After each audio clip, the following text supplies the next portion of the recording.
I leave the entire stage to you. Thank you. Good afternoon, friends. I moderate a number of panels, but this panel is like a dream panel. We have got 5 of the top 5 developers in this asset class, which is the industrial and warehousing asset class in the country today, sitting here. So if anyone is standing outside, they're missing out on a really good panel. The kind of insights we could hear from this panel is going to be outstanding. We'll keep it short, around 35 minutes. So request all the panelists to be short in their replies. Let me start with you, Brian. What is driving this sector, the industrial and warehousing sector? Okay, so I think in terms of demand, it's really growth, right? Growth drives demand. It's pretty straightforward. Economy keeps growing. That's going to keep driving demand. We see a lot of traction actually coming in from things like Make in India, new industrial coming in, which we think is going to continue to drive demand. And then you've got the reshuffle of the whole supply chain due to GST. And that creates a significant amount of demand. But fundamentally, consumption, industrial production drive demand. You're going to see that continue to be strong for the foreseeable future. The big question mark is the rest of the guys on this panel and what happens on the supply side. Ben?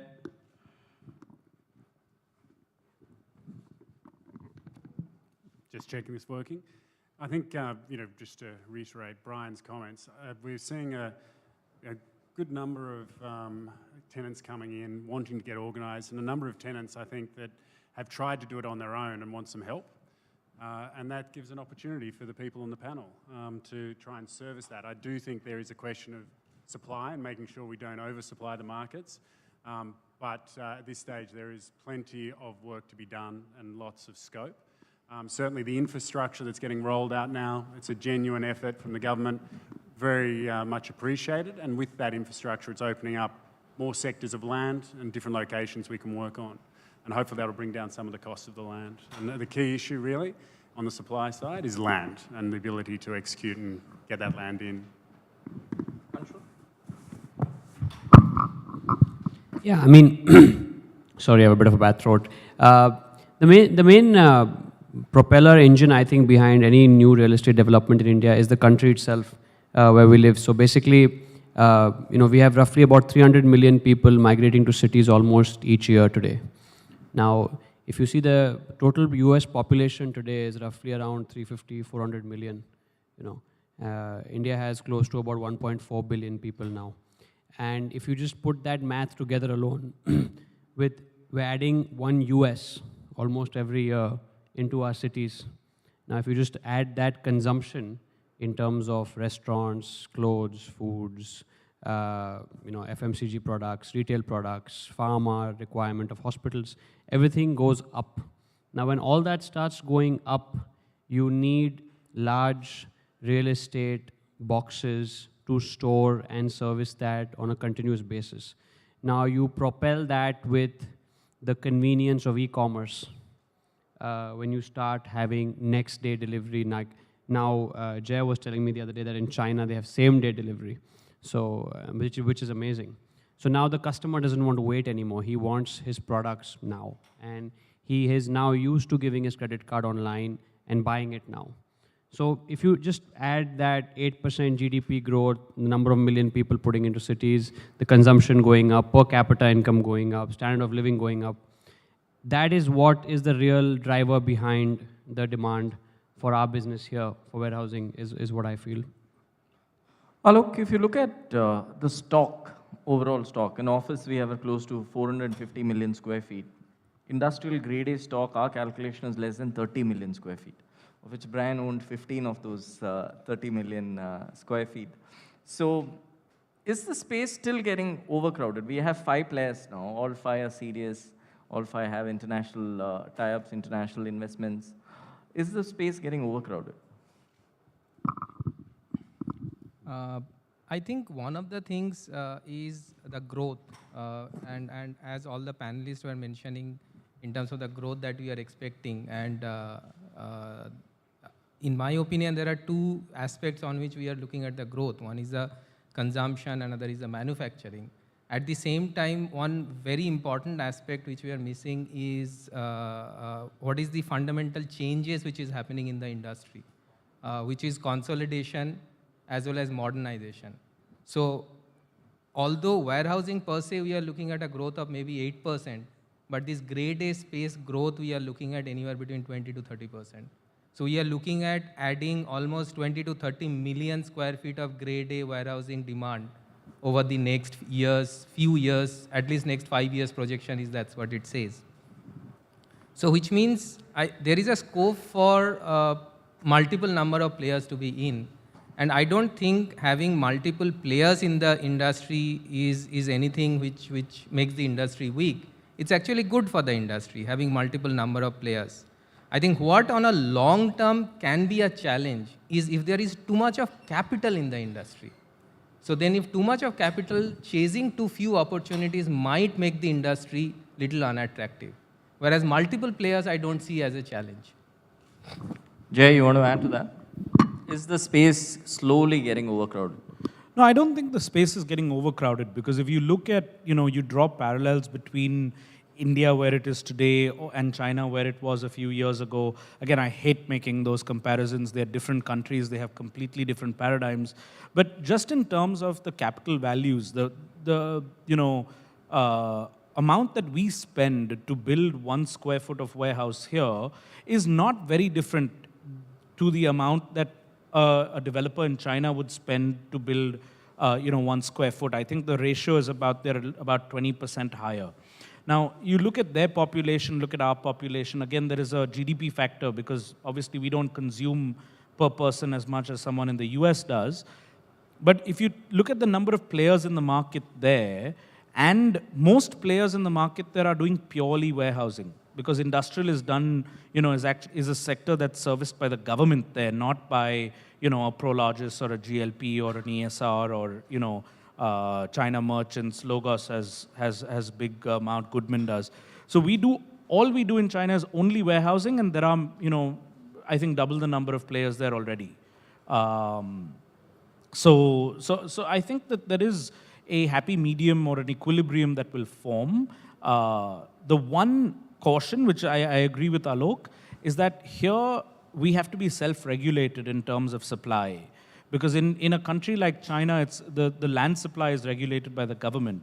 We need to self-regulate, like with most open economies, like in Europe or the US.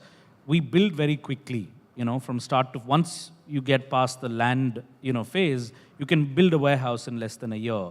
And so going from undersupply to oversupply does not take time. And so that's the part that everyone, that'd be my view, that we have to self-regulate how much we're building, which markets we're building in. The other issue we have is that information is not very transparent here. So you may feel that there is no supply in the market, whereas actually there are 5 people trying to bring supply there. And by the time you realize that has happened, you'll have to react to an oversupply situation. Amar, you have started providing debt for the industrial and warehousing space. Is there enough debt players in the market? There would be many developers in the audience who are sitting on land. What would your advice be to them? So I think just to step back, like Anshul mentioned some time back, that this is a consumption economy. I couldn't more than agree on that. About 5-10 years back, we all thought it's outsourcing, offshoring, consumption, infrastructure, various other themes were being talked about. But as time has gone by, the consumption end of the spectrum looks stronger than ever. And it's evident everywhere, right from consumer businesses to B2B businesses. So basically, as warehousing caters to that business, as looked at from one end of the spectrum, we cater to the entire consumption businesses, which means education, warehouses, restaurants, hospitality, healthcare, and that's exactly what we provide as financing to companies in these spaces. And we have done quite a few transactions in many of these spaces, including education and hospitality, as well as in warehousing. So what we have seen is that in the past few years, last 2 years to be more specific, banks have virtually retreated from taking active bets or active calls on a lot of developers in these specific areas. And therefore, only to a handful of developers is bank capital really available.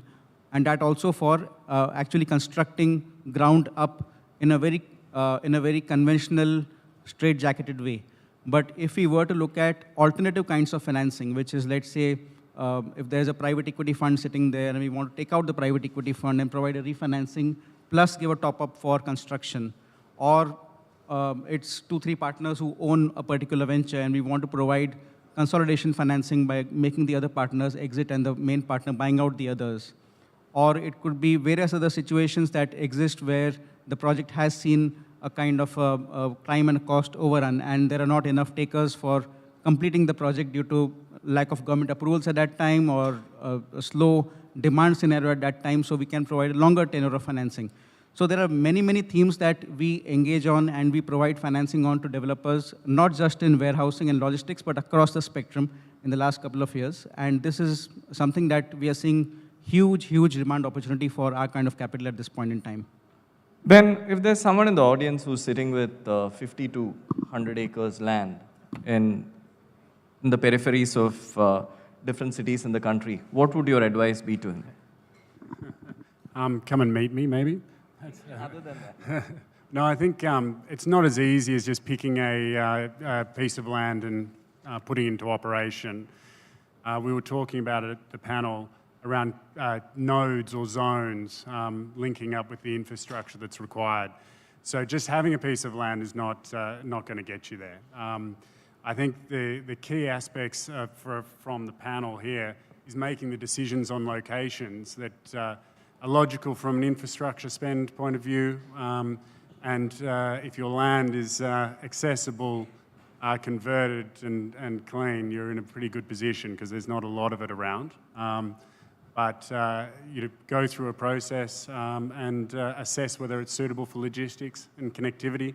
A lot of tenants really do want more infrastructure around them. They don't want to be on their own. They need some amenity. So unless there's really a node that's put in place, that land may not be attractive to the tenant profile that we're looking for. Brian, you want to add? No, I think I'd add, you may want to come see more than just one of us if you have that piece of land. But other than that, no, I think that's right. If you got the land, you want to assess the value. Just having the land is one piece of it. Having it in the right location is key.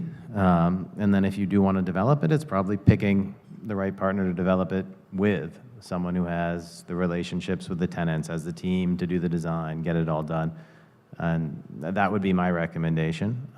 It's not rocket science to build the structure, but to lease it to service the tenants is a little bit more complicated, and you require more than just a piece of land. So that's how I would think about it. Anshul, today most of the players who are entering the space are entering on the warehousing side, a little bit on the industrial side. Are there other sub-asset classes emerging? Like we haven't seen too many announcements on the cold storage side or container yards. What are your thoughts on that? Yeah, so today, see, we are a capitalist economy, so it all boils down to where you will make the maximum return for the equity that you put in. Now, if you see the warehousing, why is it attractive? Because you can buy land at a certain price, you can build at a certain price, and then you have a long-term rental yield on that. And then, of course, like what Brian has done is exit it at a portfolio level, and you triple or quadruple your money, hopefully. But when you come to container yards or when you come to CFSs, the business is completely different. It's more of a forwarding business rather than a real estate play. And even there, if you have large parcels of land, which you don't want to do any construction on, you just want containers to sit on, you cannot charge beyond a certain amount of rent. You don't even have to worry about too many compliances on that land because you're not really building any structure. It's being used for temporary storage. So you're not really adding value to that real estate. And once you don't add value to the real estate, you're not going to get a return out of it.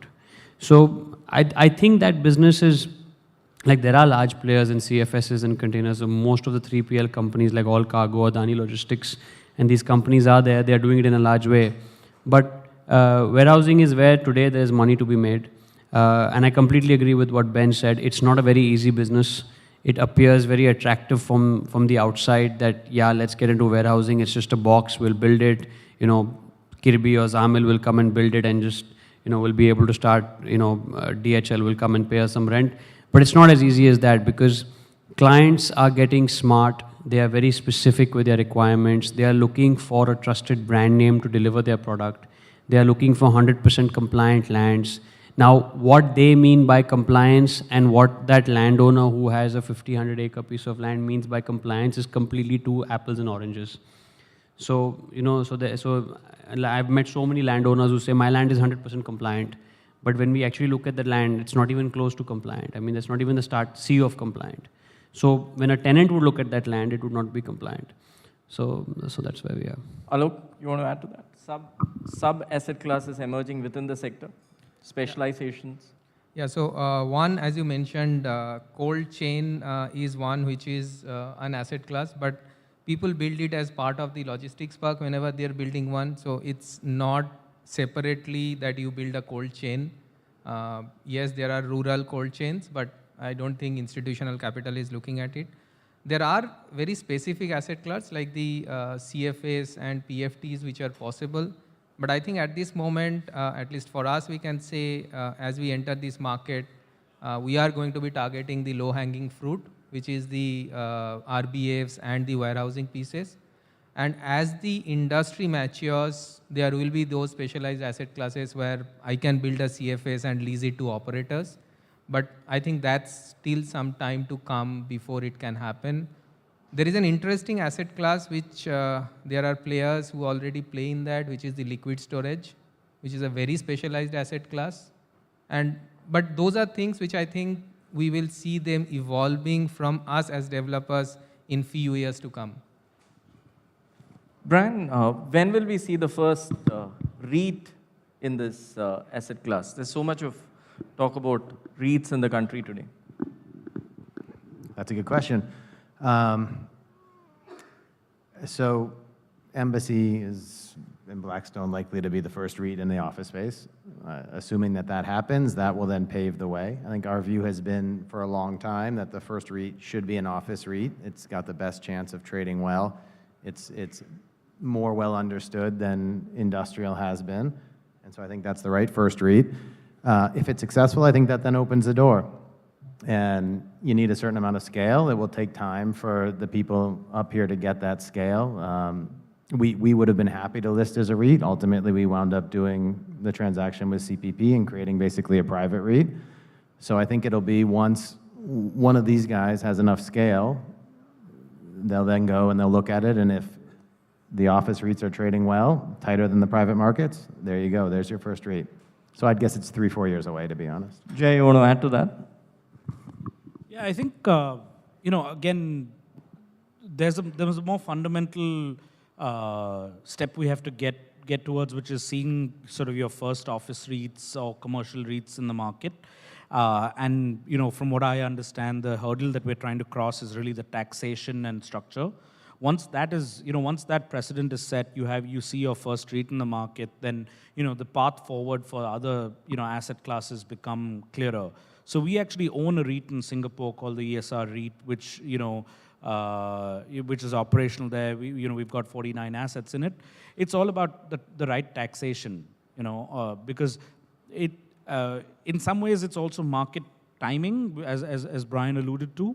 But there's no reason. Actually, industrial assets are very, very REITable assets because your lease expiries are longer than the office and retail. Your clients, your portfolio mix in terms of tenants, at least in the asset types that we play in, more blue chip than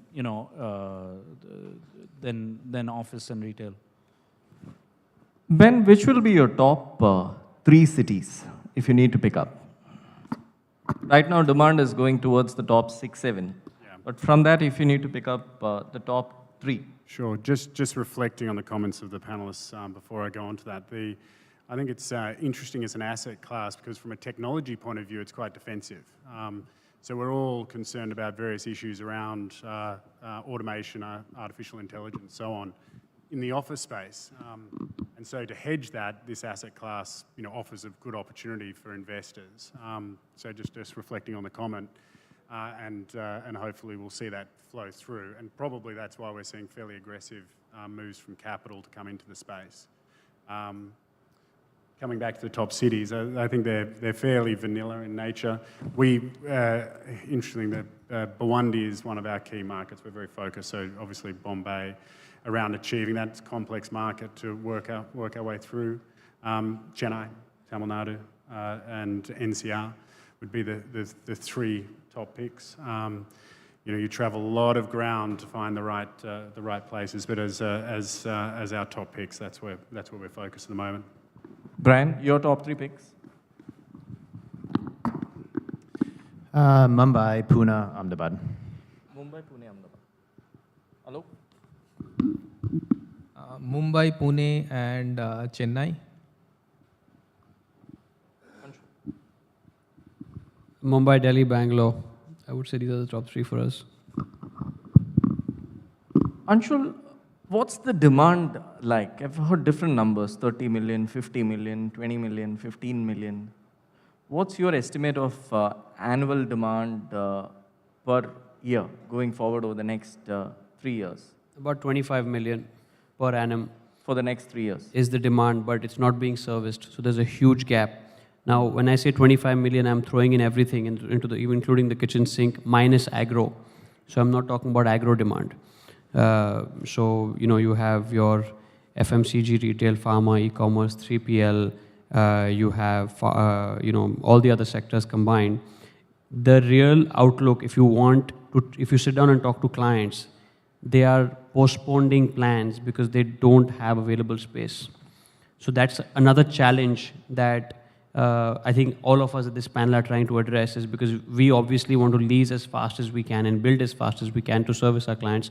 But if you put your client hat on, they are struggling to find the right warehousing. Now, we only talk about 6 cities, but most of our clients, specifically the 3PL companies, are looking at 30 cities, 40 cities. So if you start adding those into the mix, that's where that 25 million number comes in. There's one client or 2 clients alone who will have 6 million square feet demands year on year, but they're not being able to be met as fast as they would like it to. Aloke? As Anshul said, I think our estimate is also similar number. It's between 20 to 25 million square feet. But based on the focus markets that we look at, which is those 6 markets, we look at, and the grade A structures, our estimates is anywhere between 10 to 12 million square feet between these 6 cities in next 5 years. Brian? I hope they're right. Ours is lower than that. For the last 10 years, we've been watching how demand comes in. I think India, generally, across a lot of different sectors, looks like a huge market, but it's like you're looking at this massive lake, but it's only 3 inches deep. It can be very deceptive, I believe. We think the number's much lower. We're delivering about 6 million square feet a year for the next 3 years. We think the market's a bit more than that. And so, to be honest, I hope these guys are right. So I actually have a slightly different take on it. I think that it's how you define the market, right? So I was asked this question when we were preparing our, sort of entry strategy last year. And I said, if it depends on what clients you want to serve and what kind of, rents you expect to get, in order to really tap into the demand, right? I mean, let's be honest. You can't be talking about a country with, 1.3 billion people, where the urbanization rate already is at about 32%, and growing as Anshul did, and then say that you're going to only do, we actually build 15 million square feet in Japan every year, and Japan's a tiny country compared to India, and the truth is that we aren't servicing the entire market. We just aren't, and so there is, I think, scope. I personally think there is scope for us all to think about how we actually move a little bit lower in terms of that pyramid, in order to capture more of the demand.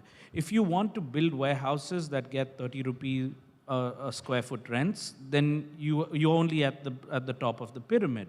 So that's my take. I think that the effort that we are trying to make at ESR is consciously looking at how do you move a little bit.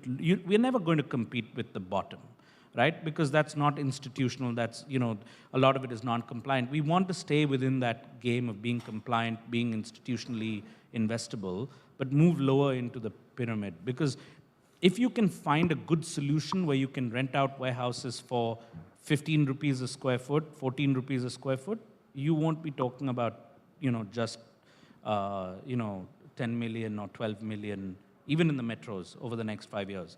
Because if you're telling me that I can only do 2 million a year, or we will combine do 2 million a year, I might as well pack up and go back to Singapore.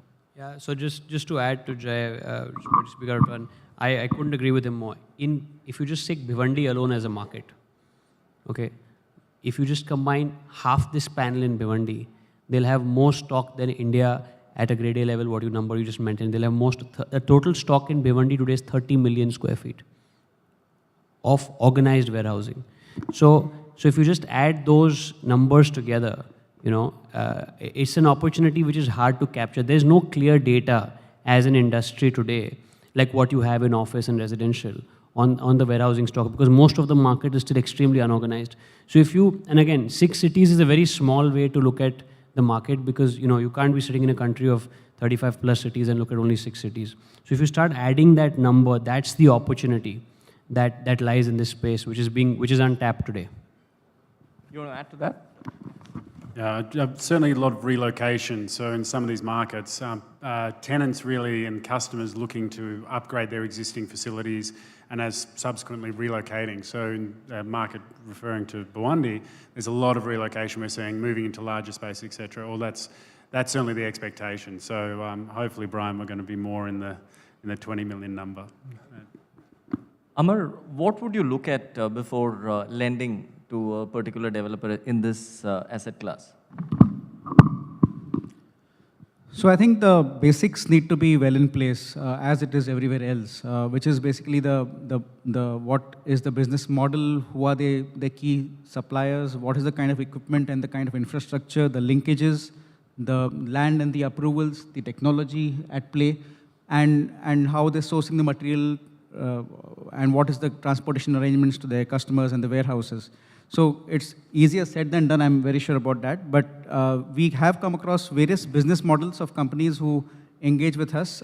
It's not just warehousing. Of course, that's perhaps the largest opportunity, but there are suppliers to warehouses of specialized equipments. There are suppliers to warehouses of specialized vehicles who come to us for financing. So it's a whole ancillary businesses around warehousing also, which is beginning to thrive and beginning to become more formalized and more institutionalized. Jay, there are people from the government in the audience. The government needs to do 2-3 things for the sector. What will those be? So I think that the main, so there are two aspects to it, right? There's one around policy, and there's been a massive change in that side already in the last 10 years. So as you know, I actually started off 2007 when we were called Redwood to now. The policies have changed significantly since then towards your industrial, development with the integrated industrial area here in Maharashtra. But also one of the things that has happened, and Brian and IndoSpace have a role to play, is it's a lot more apparent now as to what grade A, industrial parks look like. But where I think, so there's continual policy changes that need to take place, I think, and that's a big factor. Because as I think anyone on the panel here will tell you, that forms a large part of the hurdle in terms of getting, to a point where you can actually construct something that that is marketable. The second one is infrastructure, right? Because when I actually spent a fair bit of time in China building warehouses before this, and there you talk to.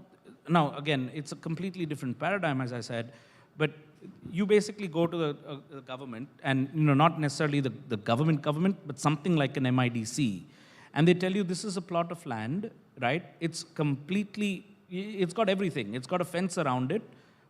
You know, how much are you going to invest? How many jobs are you going to create? How much tax are you going to pay? And then they'll sign your contract for you. You get everything done, and it's very, very quick. So MIDC in Pune has done a great job to come relatively close to that, but I don't see that in too many parts of the country. And if you can actually, you know, give me plug-and-play solutions, because I'm not keen to spend, you know, a year trying to get permissions. I want to build the warehouses, I want to supply them to the customers, I want to maintain them well, you know, and so on. So there is there is a format that really works. And in fact, we've seen that in India already. It just needs to be replicated many times over. Ben? Yeah, just reflecting on that, I think there's, if we can get the government or the industrial bodies to recognize logistics and its importance to the economy, then we'll be able to work with them better.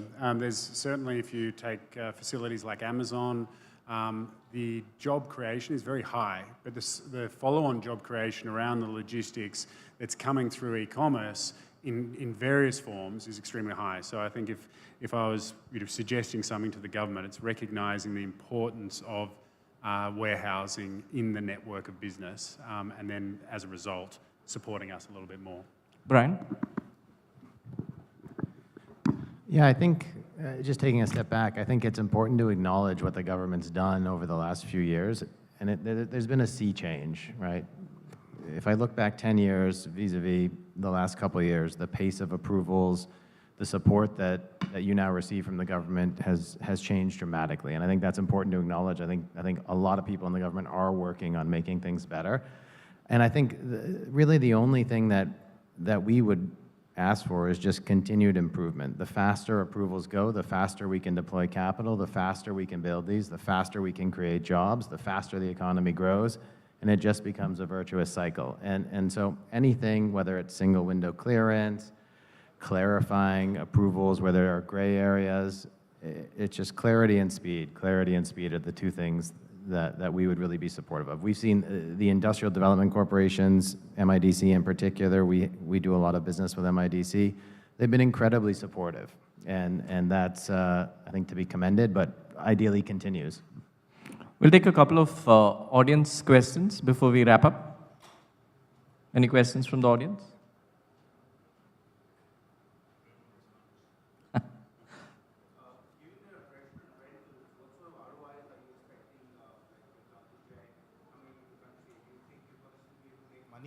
You're looking at vacancy, you're looking at shift into new, you're basically looking at a transition. Is there even an opportunity to make enough money compared to the other asset class opportunities which other managers are chasing?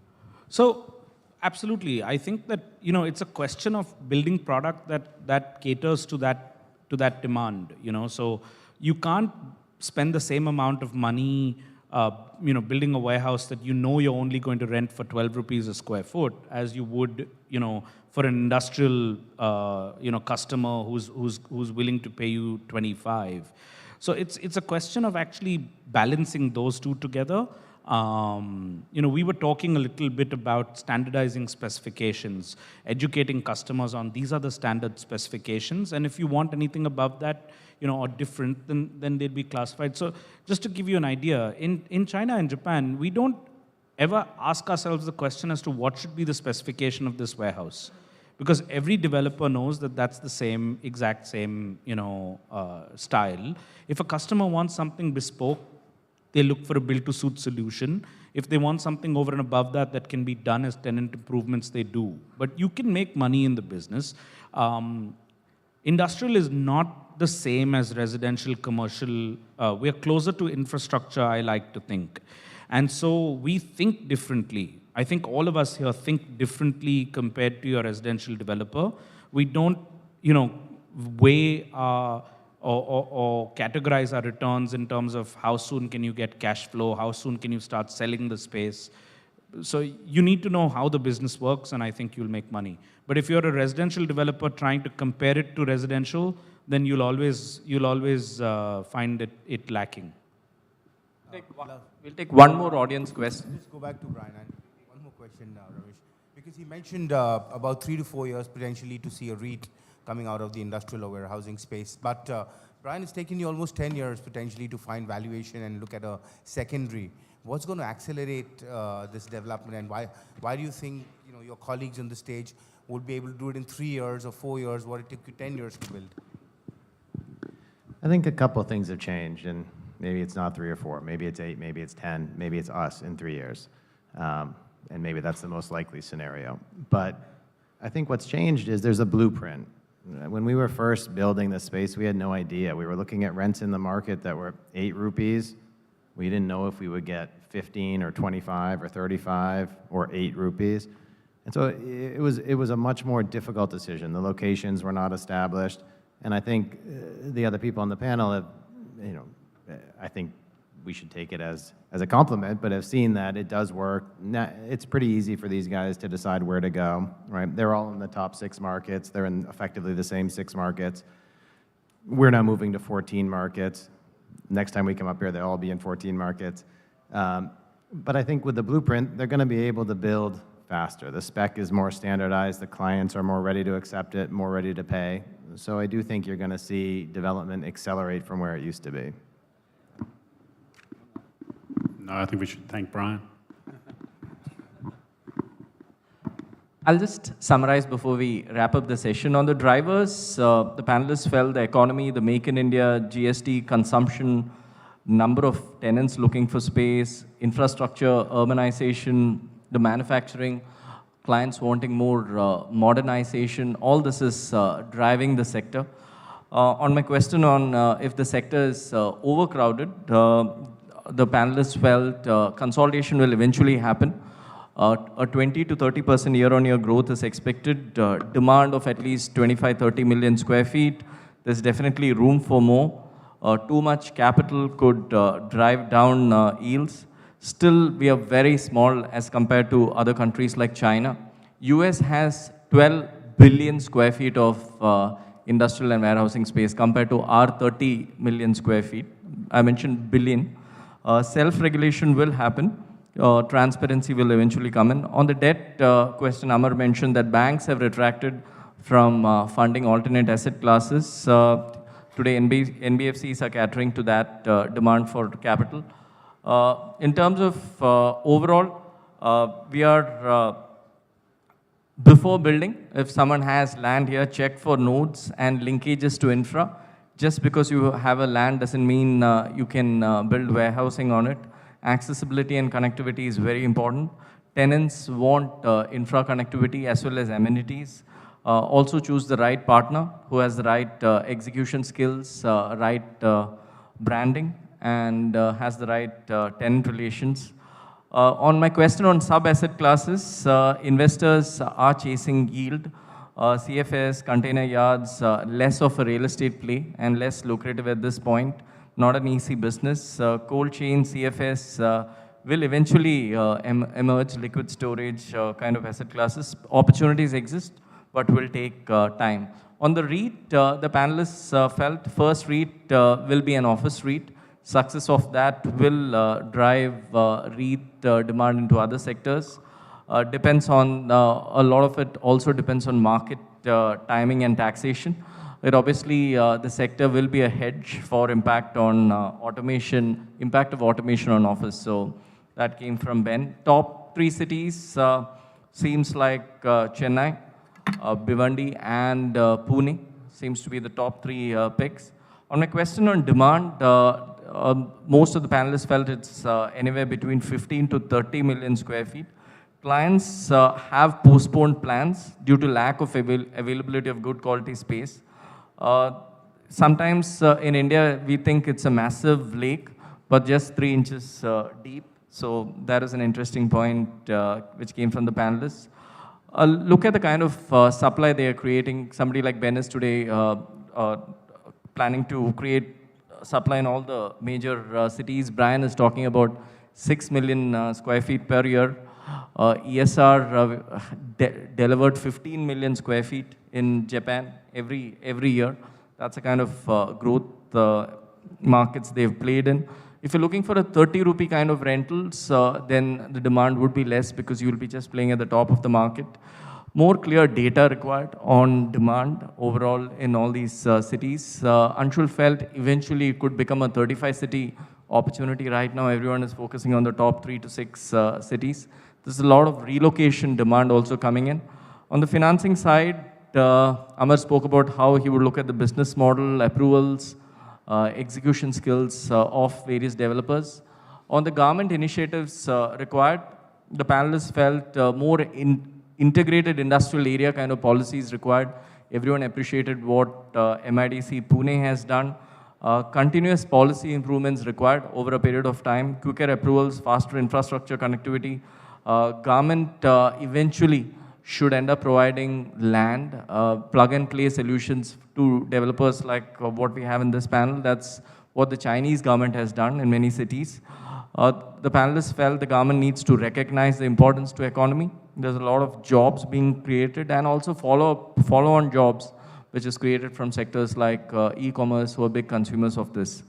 Clarity and speed required from the government going forward. With that, we'll come to the end of this panel. I hope the audience had a few key takeaways. Thank you.